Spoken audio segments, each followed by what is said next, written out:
ತುಮಕೂರಿಗೆ ಮೆಟ್ರೋ ಕಾನೂನುಗಳೇ ಹೊಸದಾಗಿ ಆಗ್ಬೋದು. ಒಂದು 20,649 ಕೋಟಿ ತುಮಕೂರಿಗೆ ಮೆಟ್ರೋ ತರಬೇಕು ಅಂತೇಳಿ ನಮ್ಮ ಬಹಳ ದಿನದ ಹೋರಾಟ ಏನು ನಡೀತಾ ಇದೆ, ಅದು ಹಂತ ಹಂತವಾಗಿ ಒಂದೊಂದು ಸ್ಟೇಜನ್ನು ಕ್ರಾಸ್ ಮಾಡ್ಕೊಂಡು ಬರ್ತಾ ಇದ್ದೀವಿ. ಬಹಳ ಹೊಸ, ಯಾಕೆಂದರೆ ಮೆಟ್ರೋ ರೈಲು ಓನ್ಲಿ ಸಿಟಿಗಳಲ್ಲಿ ಮಾಡುವಂಥದ್ದು.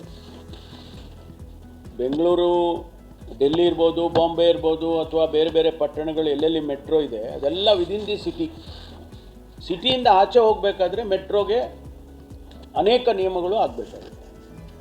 ಇದು ನಮ್ಮದು ಈಗೇನಾಗಿದೆ ಅಂದರೆ first time we are going out of city.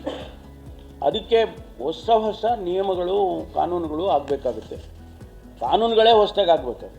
ಆ ರೀತಿ ಆಗಿರೋದ್ರಿಂದ ಪ್ರತಿ ಹಂತದಲ್ಲಿ ಕೂಡ ನಾವು ಮಾನಿಟ್ರ್ ಮಾಡ್ತಾ ಇದ್ದೀವಿ. ಸರ್ಕಾರ ಎಲ್ಲ ರೀತಿಯ ಸಹಕಾರವನ್ನು ಕೊಡ್ತಾ ಇದೆ. ಆದರೆ ಈ ಮಾಡೆಲ್ ನಾವು ತಂದಿರೋದು it is a PPP model.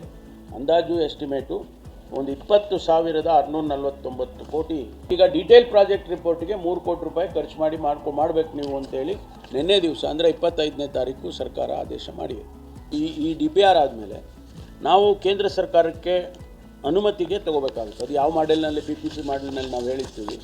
ಕೇಂದ್ರ ಸರ್ಕಾರ ಬರೀ ನಮಗೆ ಅನುಮತಿಯನ್ನು ಕೊಟ್ಟು ನ್ಯಾಷನಲ್ ಹೈವೇಯಲ್ಲಿ ಉಪಯೋಗಿಸ್ಕೊಳ್ಳೋದಕ್ಕೆ ಅನುಮತಿ ಕೊಡ್ತಾರಾ, ಇಲ್ಲ ಅವ್ರದ್ದು ಕೂಡ ಪ್ರಪೋಸ್ಡ್ ಏನಿದೆ ಅಂತಂದರೆ ಅವರು ಕೂಡ 24% ಶೇರ್ ಕೊಡಬೇಕು ಅಂತ ಒಂದು ಈಗಿರುವ ನಿಯಮದಲ್ಲಿದೆ. Government of India should contribute 24% ಅಂತ. ಸೊ ಆ ಮಾಡೆಲ್ನಲ್ಲಿ ಹೋಗ್ತಾರಾ ಇನ್ನೂ ನಮಗೆ ಕ್ಲಾರಿಟಿ ಇಲ್ಲ. ಒಂದು ಸಾರಿ ನಮಗೆ ಮಾದಾವರದಿಂದ ಬೆಂಗಳೂರಿಂದ ತುಮಕೂರಿಗೆ ಮೆಟ್ರೋ ಕನೆಕ್ಟ್ ಆಗಿಬಿಟ್ರೆ ನ್ಯಾಚುರಲಿ ಅದು ಒಂದು ರೀತಿಯಲ್ಲಿ ಒಂದೇ ಆದಂಗೆ ಆಗಿಬಿಡ್ತು.